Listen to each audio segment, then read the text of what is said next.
And 5. Hello, everybody, and welcome to another E5 podcast. I'm your host, Paul Meenan, and today with me again, we have the distinct privilege of my, not guest, because I made that error in the first one, my co-host. Introduce yourself. Hello, I'm JW. Mr. John Ward himself. And John, it's a weird thing, really. Me and you sit down on a late evening and we talk about the future of the industry and the possibilities of what could come in the draft for public comment. And then about a day or two later, Amendment 1 of the 18th edition drops Section 722 as a draft for public comment. It's almost like they were reading our minds, John. But yeah, absolutely. And it is now out for, it is obviously only a draft, so this might change in the final published version, but it is out there for public comment. So we're going to have a look, see what they've put in there. We have indeed, and it's...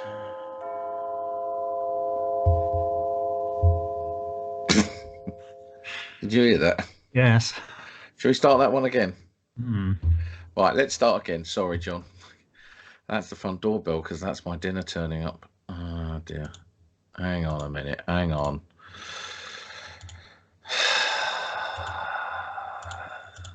We are on live TV. Do not say fuck. Right, how do I stop? Oh, there we go.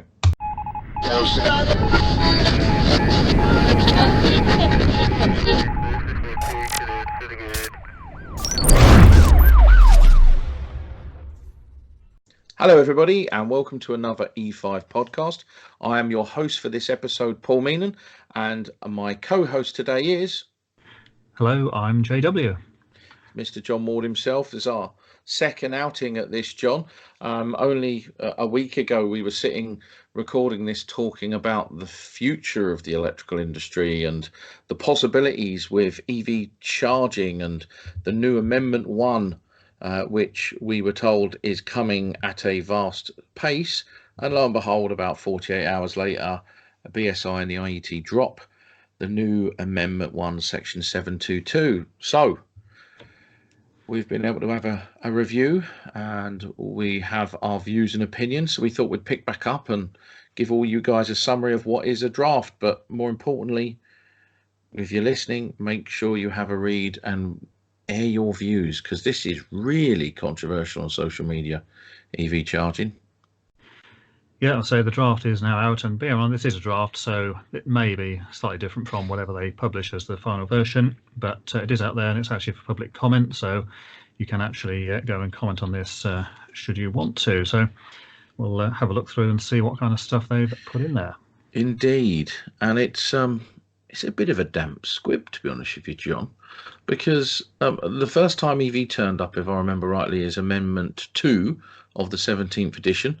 And I think it caused a lot of excitement, and to now have the 18th edition of all the controversy around the 18th edition and the introduction or the further detailing of SPDs and arc fault, there's more of a build-up or attention around what is going to be Amendment 1. And we've read it and it's, well, oh, okay. So anyway, let's go through it. But before we do, just give you a little bit of history. For those of you who don't know where these standards come from, they come from the IEC catalogue, which is the International Electrotechnical Committees. So that's the global forum. And there is a document number 60364 with lots of parts, -4, -5. And they kind of mirror and reflect down into the BSEN standards, which then get adopted or not adopted into what is BS 7671. And in England, we're quite lucky because we're the only European country where we actually have all of the electrical requirements into one book, whereas abroad they have BSEN 60364-5 parts 1, 2, and they're all separate documents, which is a bit of a pain. But in what we're talking about, Section 722, it came out in 2009, and then obviously it was first published in England. When was the 17th edition Amendment 2? God blimey. Going back 2012, maybe 13. Yeah, something like that. Not sure actually now. So. Yeah, sorry. How dare we not know that? But then again, we're human. And there's lots and lots. It's fairly evident in the research we've been doing, John. There is lots coming on electric vehicles and the infrastructure around them, and it is not going away anytime soon. Let's be perfectly frank, it's never going away. So it's about protection of the users of the electric vehicle charging, and one of the first sections that they covered, or the first changes that they've actually talked about, is 72311. John, what do you think of it? Yeah, this particular part covers, in the existing one, it's maximum demand and diversity, and essentially they've pretty much deleted the whole lot and just replaced it with a single sentence. So now all we've got is the application of diversity is not permitted, but load control may be used. Previously we had a couple of paragraphs of stuff. So they've removed the bit about having a dedicated final circuit, and say they've deleted pretty much the whole of the rest of it. So there we go. So does that mean that David Savoury has influenced the wiring regulations? Because David Savoury, who will not listen to this podcast because he'll be too busy getting drunk, so we're safe to talk about him. He's got one of those Irish, what do they call, Garran units or whatever they're called, where they basically allow you, if you've got a 63 amp head, to have like an electric shower and an electric cooker, and ensure that there's monitoring of the maximum demand so you don't take out the DNO head. Yeah, Garrow do quite a lot of those. They've done the sort of more sort of low tech versions, which is basically a contactor in a box that just switches between two loads. But they now also do more sort of high tech versions, which can actually dynamically control the current to various things. And EV charging is one of those, and those things work by, you've got a basic current sensor on the sort of main tails of the installation, and then it will monitor the total there, and if it's getting up to the limit you've set, it will taper back the demand for the car charger so it doesn't go over that. So that's obviously what they're talking about here when they're speaking about load control, and you basically program the thing on installation, set 50 amps as a maximum, and it will never go over that regardless of whatever else you've got. Dynamic control of the load, what a great term, John. You're right. Do you know what I think? And again, let's proceed with caution, because this is a magic if. This is a draft for public comment. Myself and your good self are members of the public. We are commenting in a public forum. So, well, sorry, I'm just laughing to myself. It's interesting, because you could almost suggest that the Garran unit will be quite. I mean, I know they actually, in fairness, I think at the last elects, they had EV chargers. They make them for the Republic of Ireland. Regardless, I think it's a fantastic. I've watched David Savoury's videos. If you haven't on YouTube, watch him. Very, very good. I think it's a great solution to a long-term problem, because John, you've done domestic, I've done domestic, well, you still do domestic. I've been into many a place where you've got like a 16-way board, and you go 40 40 32 32 32 20 20, you go, there's a 63 amp fuse there. Oh dear, Christmas is fun in this house. But yeah, I think it's a good thing. I think load control is a good thing. So I'm hoping, dare I say it, that these units are more prevalent. But looking at the old regulation, yeah, they've just deleted the bit that's probably caused a bit of confusion, maybe. Yeah, so it's literally now just a single sentence, but I'd say the original does work. So the original regulation at the start said a dedicated final circuit shall be provided for the connection to the electric vehicles. Yeah, that's obvious. It shall be considered that in normal use, each single charging point is used at its rated current. Where the final circuit supplies more than one charging point, no diversity shall be allowed, which basically meant radial. Every single one's going to be on a radial. If it's three phase, no problem. Three radials, easy peasy. But it's maximum demand every time it's being used, which is common sense logic. If they've deleted it, maybe people may ask the question. We shall see. So we'll see what the final wording of that one. But it's quite an interesting thing that we're going to be looking at, the diversity being allowed for in some dynamic way. Anyway, John, we'll move on, because we're going to move on to the most controversial part now, aren't we, really, which is 722.411.41, which in the original regulations we had 3 notes. It starts off by saying PME shall not be used. as the means of earthing for the protective conductor contact of a charging point located outdoors, or that might reasonably be expected to be used to charge a vehicle located outdoors unless one of the following methods is used. So it's very much an open-ended pick your problem type regulation, and then it gives you three, and then this new DPC it introduces a new fourth comment. Yeah, so we've got the 3 in the existing one, and this is where you've got a PME or a TNCS supply, which for domestic is pretty much the most common type you're going to find. And for those, you've got these 3 choices, but of those 3, only one of them is really practical at the moment, because number 1 is if you've got a 3-phase installation and all the loads are balanced, which in reality is exceptionally unlikely. And the second one is you can put an earth rod in connected to the PME earth, and if that has a low enough impedance, then of course you can use that to keep the fault voltage or the touch voltage below the maximum. But the problem with that one is the electrode has got to be literally not the 1 or 2 ohms range, so not going to be practical in most. And those haven't actually changed in this draft version. What has changed is number 3, and this is this sort of mythical unicorn device which doesn't exist. And what they've actually changed is to say that previously it could be used, if it existed, which it doesn't, on any installation. And the change now is that that is only applicable to a 3-phase installation, and that's assuming that the device exists, which currently it doesn't. And then the fourth one, which is a new one, you've now got protection against electric shock in a single-phase installation can be provided by this device, which basically is something which monitors the voltage between the line and neutral conductors. If it goes over 253 or below 207 volts, then it will disconnect. So it's basically an undervoltage or an overvoltage trip. Not exactly what you call new fancy technology, because that sort of thing's been available pretty much forever. Well, as we said in our last podcast, John, sometimes if it ain't broke, don't fix it. But the industry does sometimes like to, if it isn't broken, just fix it anyway. Because if it means generating money and selling new boxes and electronics, then why the hell not? Somebody makes money out of it. We are a capitalist society, sadly. But yeah, so for me, this one has always been a weird one. So if anyone listened to the last podcast, you know my view on that is to rip up your driveway and put a huge mesh down, and you'll be absolutely sounds a pound. I'm sure you'll get a great impedance to earth. But the first part is the PME, the 3-phase, sorry, where the unicorn device in paragraph 3 or item 3 now only applies to 3-phase installations.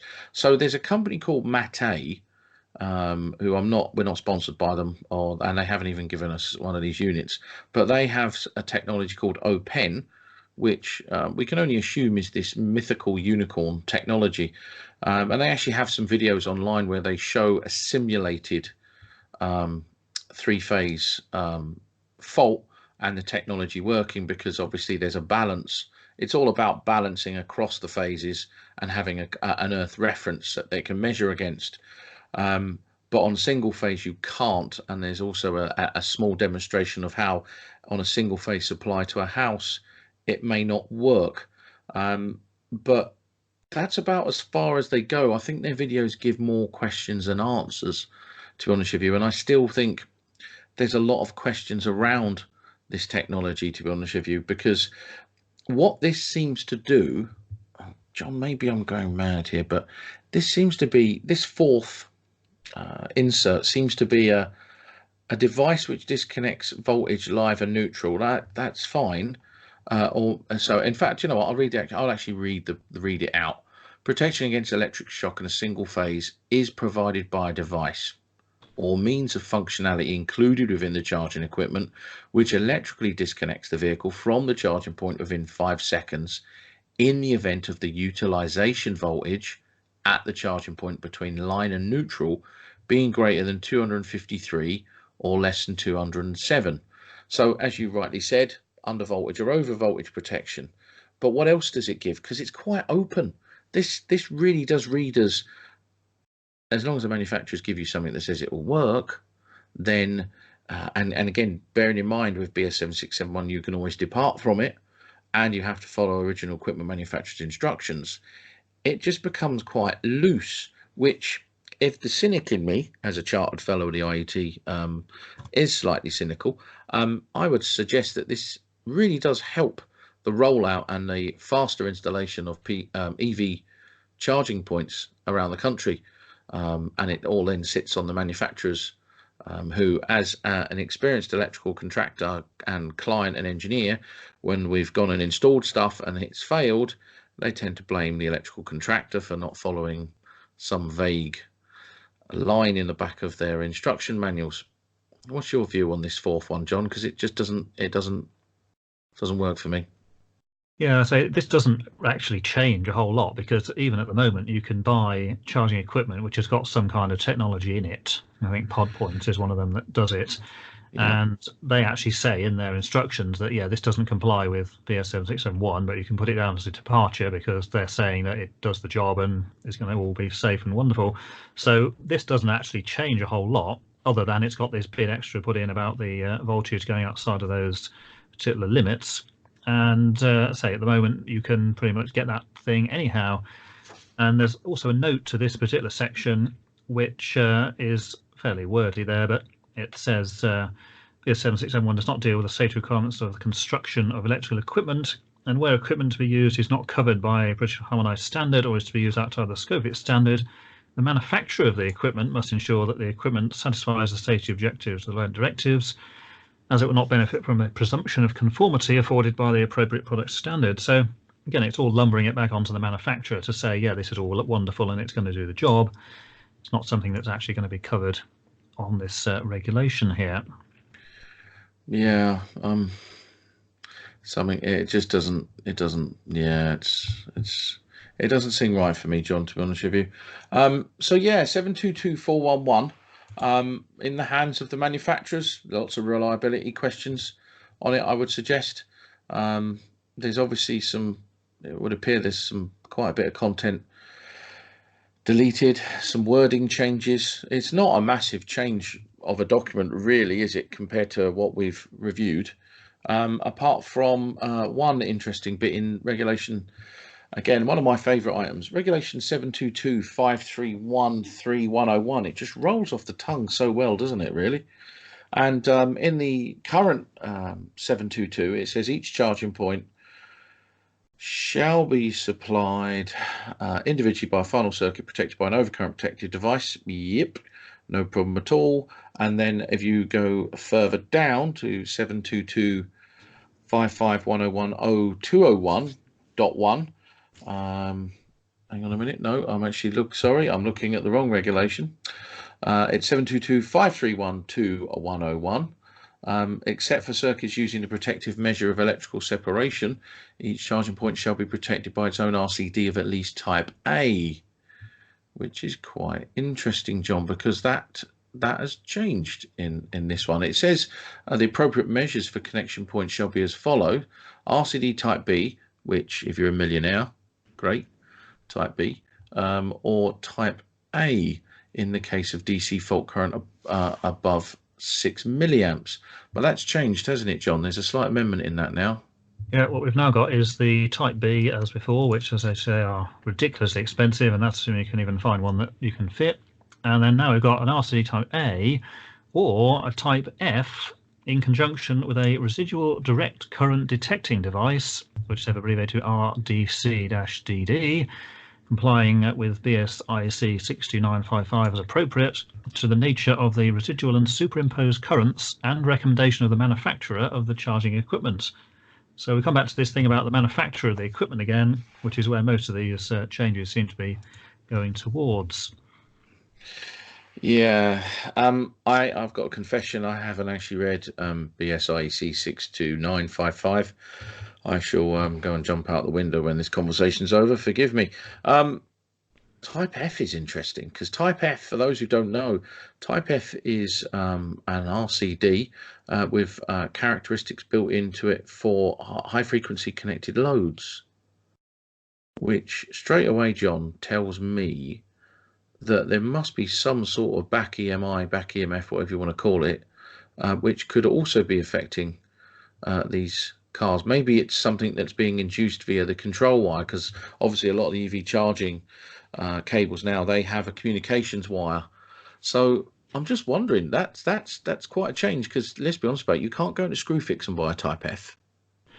No, and I don't think many people have even heard of a Type F in a lot of cases. So, I mean, they have existed for quite some time, but it's definitely not the sort of thing you're going to come across. Well, we always say, if you want to find out the future of the industry, just go around Europe and look at some of the quirky, weird RCD configurations they have there. They have Type A, they have Type A KV, Type F, Type B. There's a B plus, although there's no BSEN standard. You can get bespoke RCDs with higher DC immunity, but they're based around the old BS 4293 standard, not 61008. At some point I'll be doing a video on RCDs and their history, and then you can also get more advanced ones with different ranges of frequency immunity. So if I remember rightly, Type F is about up to 1 kilohertz, and then Type B goes up to 10 kilohertz or something like that. That's a problem though, John, because I'll put a question to you, or a scenario. Let's put a scenario. So you're going out to a house in 5 years' time, and you're doing an EICR because the client has requested it, and you see a EV charging point, and it's installed by a reputable manufacturer with a Type A RCD. Now, if you know that vehicle manufacturer produces a back EMI, because as with most things, they come out in the wash, do you give that a code C2? Yeah, well, that's a very good point, because if it does have that thing there, and of course the RCD it has may not actually operate in the event of a fault, so that would be a C2. But it would be. Of course, it all depends on whether the thing itself is actually going to be putting out that kind of thing, and of course, how would you test for that kind of stuff? It's all a bit of a unknown area at the moment.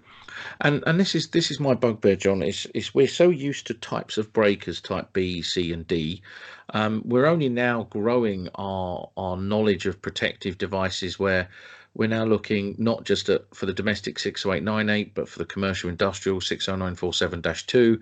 There are different ranges there, and that's on demand characteristics. But now we've got types of RCD. The AC is dead. I would never use an AC, although there's one in my house downstairs, but I don't have much. I don't have EV or PV yet.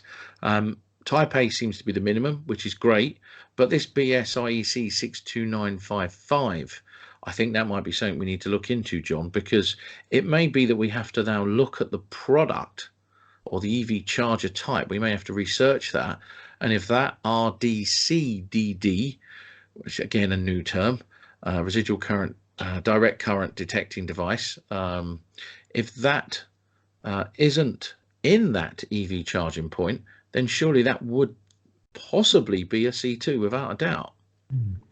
Yeah, I think it would, because say if it's, bearing in mind that electric cars use DC, and that's obviously the whole point when they're charging. So if you don't have something which can detect a DC fault, then obviously it's going to completely override pretty much all of the types of RCD you may have there, and any fault will be undetected. Yeah, and just for those listening who haven't fallen asleep, this is a draft for public comment. We are literally public commenting on it. But yeah, that doesn't ring right for me at all. I mean, the one thing that I am pleased with, residual direct current detecting device, just adds credence to our idea about the future of consumer units in the domestic home. Because that sounds like that is a DC RCD, not an AC RCD. So it's fairly evident that the technology is now being adapted for DC systems, which is amazing, because it just shows you the growth and the changes in the electrical industry from AC. DC seems to be making a comeback in some form or another. So yeah, so Type F, is it a C2? Definitely worth checking.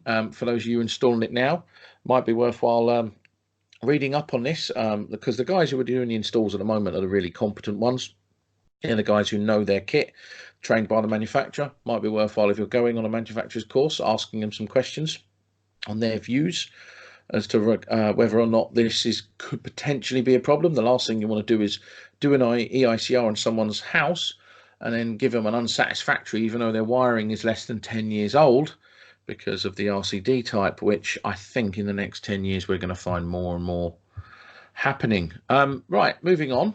Regulations 722-536-4141. Cool, that really rolls off the tongue, doesn't it?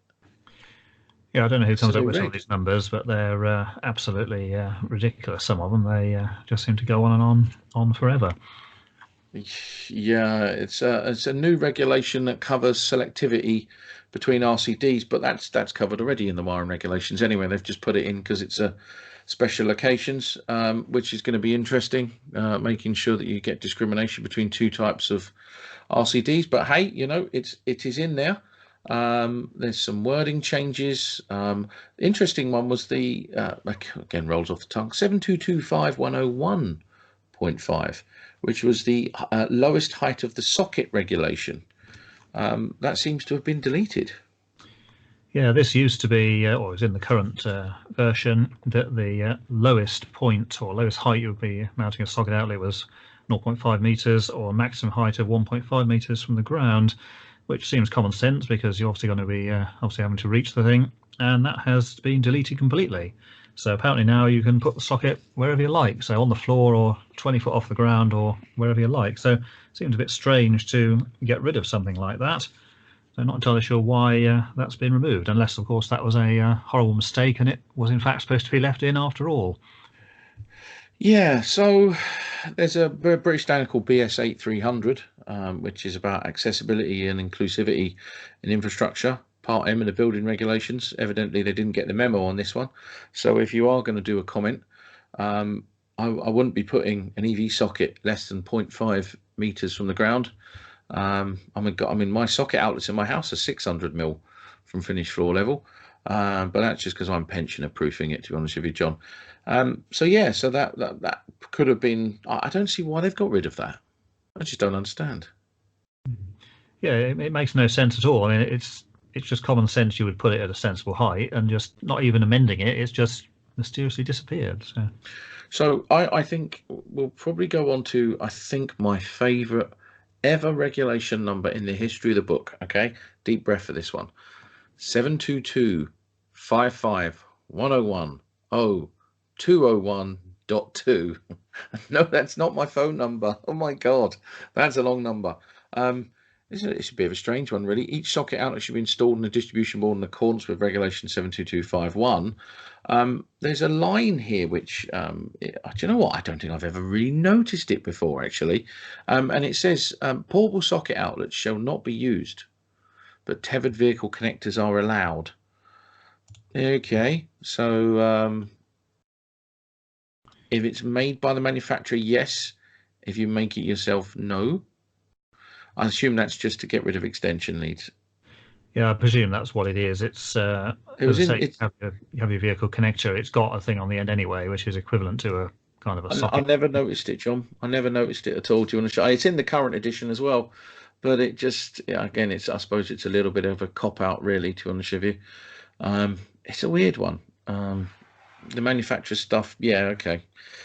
Yeah, I'm not convinced. I'm just going to say I'm not convinced of it, really. But yeah, so that's pretty much about most of it. I mean, there's some other bits in the annexes, isn't there, really? But very small, minor changes. Yeah, they've changed some of the equations. They've been slightly rearranged, and there's a few bits of wording, and they've actually added in another factor, C-max, on some of them, which is fairly minor changes, but it's all obviously in there. And there's also a new part 2 in the annex as well, which is really about extra information. It's not sort of anything that's particularly new. They've just sort of rearranged some bits. So they've put the symbols in this part 2, and the part where the symbols used to be has now got a bit of extra information about various types of installation that you could use. So more of a rearrangement and minor adjustments than anything that's not already in there. So yeah, so what John's referring to is the symbols. There's a informative annex, which is the calculations. IM, oh my goodness me. The one for 330 is quite interesting. IM equals square root of I squared L1 plus I squared L2 plus I squared L3 minus, oh yeah, okay, I give up. That's There's quite a lot. There's mention of triple harmonics. Does anybody actually think about harmonics anymore? If you get warm cables, you might want to be thinking about them. Maybe that's something we can talk about in another podcast, is harmonics. I've got some cracking stories of cables that used to get red hot on one side only or one end only, and connected loads were the cause, as is the way with harmonics. But yeah, so that's kind of it, really. That's the whistle-stop tour for the 18th edition Amendment 2. Now, I don't know if you remember, John, there was a bulletin that came out from the IET, or was it the BSI, and it listed a whole suite of BSEN standards that were being considered. Do you remember when they did the announcement bulletin? This was probably about three or 4 months ago. There was like a one-page bulletin. It came out, I'm pretty sure it was on the BSI website, and all it was it was announcing the Amendment 1 project. And in there it listed, I think it was about 8 standards which were part of the project to be Amendment 1. That now seems to, in the space of a few months, completely disappeared. And now Amendment 1 is all about EV charging. And all these other standards have, I'm only assuming, will get chucked into Amendment 2, which means Amendment 2 is already on its way. Yeah, Amendment 2, if you actually go to the BSI website where you can comment on this particular one, if you actually search, the Amendment 2 sort of project is already open and being done something with. So, yeah, it's already there. So there you go, folks. Yeah, Amendment 2. But at some point it's going to show up. So the question is, do we get an Amendment 3? Because I'm just ready and waiting for it. And of course, we're all looking forward to the good old 19th edition where we throw all our books away and pay out about £1,000 to buy all the books again. Or you can actually buy a digital subscription for the IT, which I think is probably a bit more sensible in modern times. Right, yeah, so one of the other things that worries me, just moving on a bit here, John, the future. So we know there's lots of other standards that are being worked on as part of Amendment 2. So I'm going to kind of maybe carry on our predictions. So we know the term prosumer is in the standards. And prosumer is somebody who produces energy and also consumes it, henceforth the term prosumer. But I think this technology is running at a rate. And I saw the other day there's a draft comment on DC battery storage, which links to, well, eventually will probably end up in Amendment 2. So there's obviously going to be some more sections or chapters or additional comments on DC battery storage. Because if you think about it, John, for people who have these Tesla walls mounted in their home, where does the wiring regs cover them in a massive, and I mean massive amount of detail? There isn't really that much that you can properly refer to other than section 721. That's pretty much the only place that kind of covers it, and all that is guidance for extra low voltage DC installations. But there's so much more because there's so many different types of installations and prosumers out there. I think that's going to get expanded on quite a lot. What's your thoughts on this? Yeah, the thing with batteries that again, it's a relatively new thing, and certainly for the high current or high capacity batteries, like the Tesla Powerwall and that kind of thing, which, say, until a few years ago, these things just didn't exist. So there wasn't any type of thing to cover them in the BS 7671. But of course, people are buying these things now. You can go out and pay your money and have one installed should you want to. And I think it's inevitable that these things are going to become far more common, certainly with people who've got solar panels or whatever on their property. Makes sense to have the batteries, assuming the price is obviously within a sensible range. Because, of course, certainly with domestic properties, you've got your solar panels on the roof generating power in the middle of the day. But, of course, all the power isn't being used in the middle of the day. You want to use it later on in the evening when you're actually at home. So, yeah, I think batteries is going to become a big thing. And so at the moment, there's pretty much nothing in there. So definitely something we're going to see. There's definitely a lot. And what worries me is IEC 60364-7-722, which is the international global standard.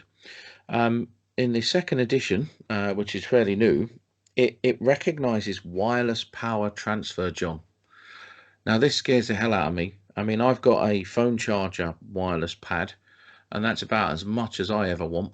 But there is there is talk now, and I believe there is a couple of places around the world that are looking at wireless charging while driving, which is going to be obviously for the non-domestic. This doesn't really matter to the domestic consumer or prosumer, but for the non-domestic installer, for the electrical contractor, it references inductive power transfer, which is energy transfer through a magnetic field, capacitive power transfer methods, which is energy transfer through an electric field. I really wouldn't want to be in that one. Microwave power transfer, which is energy transfer through electromagnetic waves, God help us, like we haven't got enough of them around us. Or infrared power transfer, which is energy transfer through electromagnetic waves. Also, the difference between the microwave and the infrared is the frequency. Microwave being at 1 gigahertz to 300 gigahertz, and infrared 300 to 400 gigahertz. John, we're electricians. Holy cow, this stuff's getting complex. Yeah, this is a whole totally new world of stuff, isn't it? That it's completely outside the realm of anything that's being done at the moment. And yet this stuff, people are developing this stuff and looking at putting it into practical applications. So one of the other things that is quite interesting is, and again, the regs don't cover it, is, I mean, this is becoming, what's the name of that Tom Cruise film, you know, where they're in the future and they predict, well, they've got all this super technology. I can't remember, a Minority Report. That's it, in the future. And you see these futuristic movies, you think, we're getting there so quickly, it's mind-blowing. But there's one other thing I want you to think about, John, before we wrap this up. EV as a source, an alternative source. Because if you think about it, if you bring your Tesla home and you park it on your driveway, technically you've got a power source there.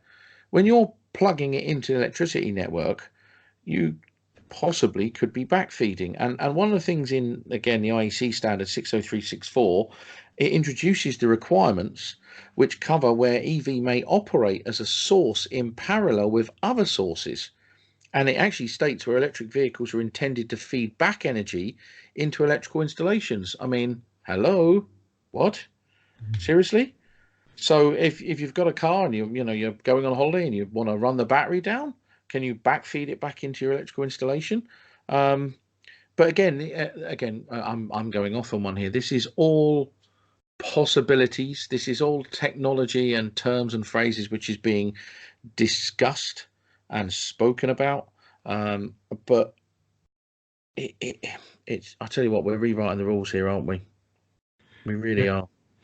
Yeah, I mean, the thing with the car being used as a storage medium, I think there is somewhere which actually is sort of doing that at the moment.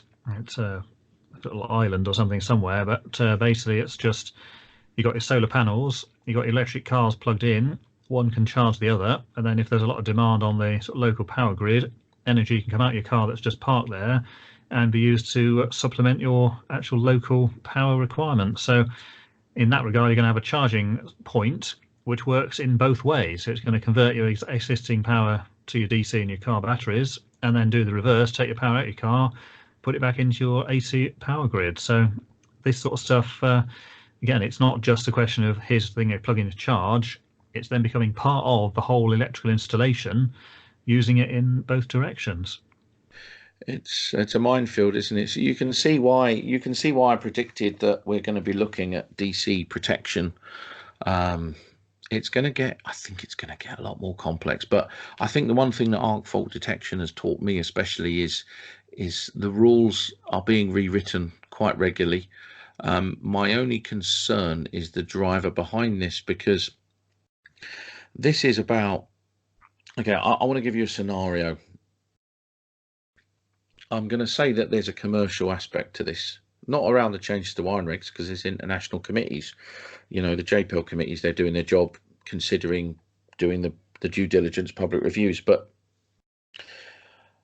is this possibly a financially driven thing by the government or the car manufacturers? Because you think about it, fossil fuels are running out. In 10 years' time, it's probably going to be £2 a litre for diesel. Unleaded will be £1.98.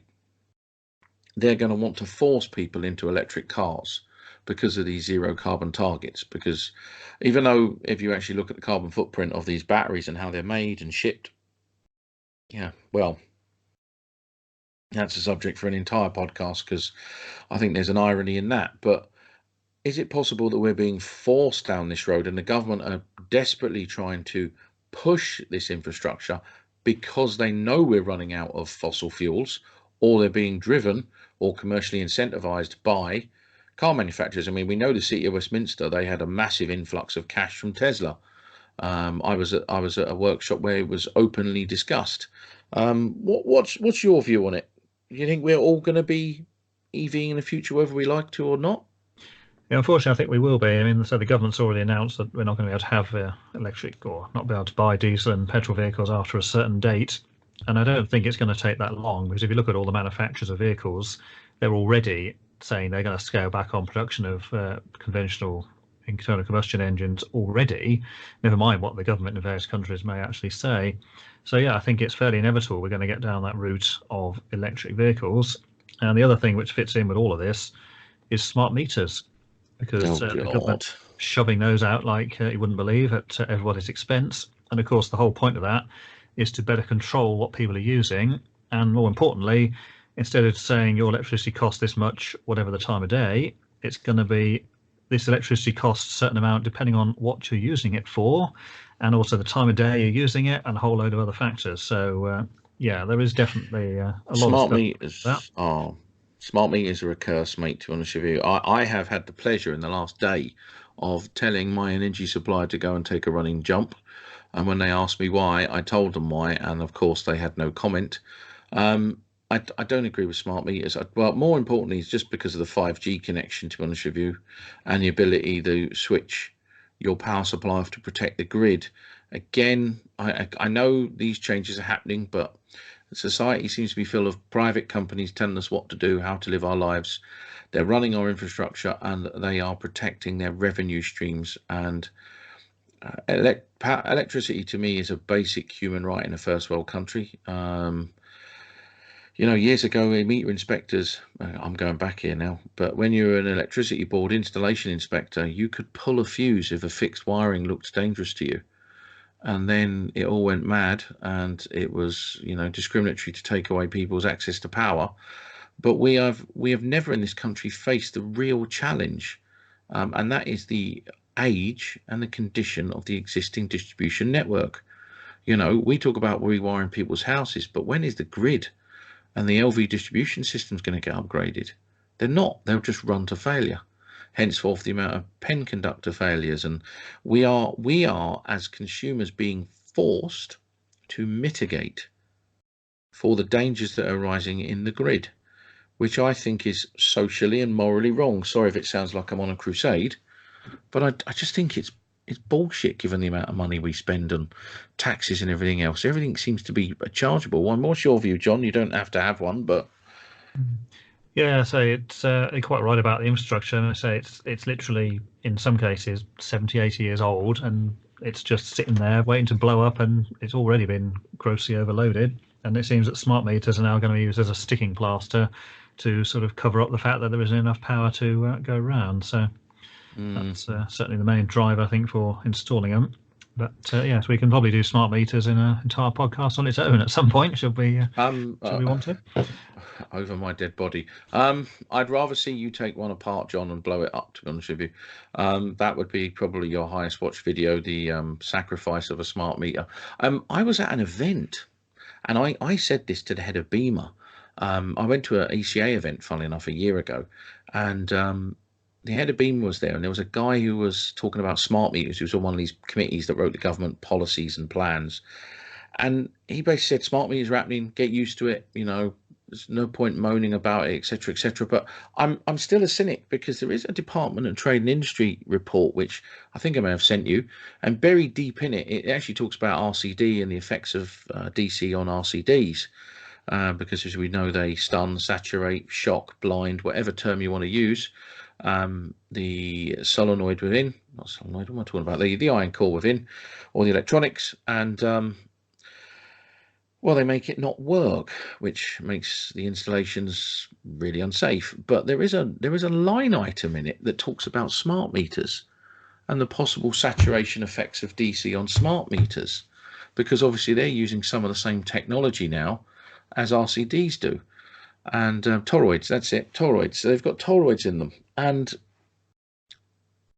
it kind of just mentions it and then runs away from the fact and references more research needed. So I hate to say it, but I think if I could summarize it, John, I would say the electrical industry at the moment is the visually impaired leading the partially sighted. In my professional view as a chartered fellow, which I'm glad to say is a democracy I can have a view. Yeah, but I think that's enough of us waffling, John. Any last thoughts on Amendment 1? Well, so if this is what they're going to publish, it really doesn't actually add up to a whole lot of changes in the end. It's just a couple of minor points and that thing with the voltage under and over trip thing. So if that is what they're going to put out, and it probably is, then it's not something to get too excited over. But I say the stuff that's not put in there is probably more interesting than the stuff that actually has been. So I think that's probably us. Mr. Ward, as always, thank you sincerely. My name is Paul Meenan, and just before we go, there's one last thing I've got to say. These podcasts, if you're listening to them regularly, you'll notice I will be on some, I will not be on some. We, amongst the group of us, will be either doing individual ones, we will be doing tag team ones, like me and John now. This is our second one.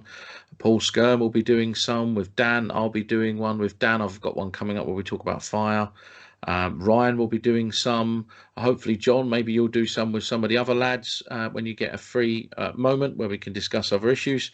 There is lots and lots of ways to access us on social media. John Ward has a fantastic YouTube channel.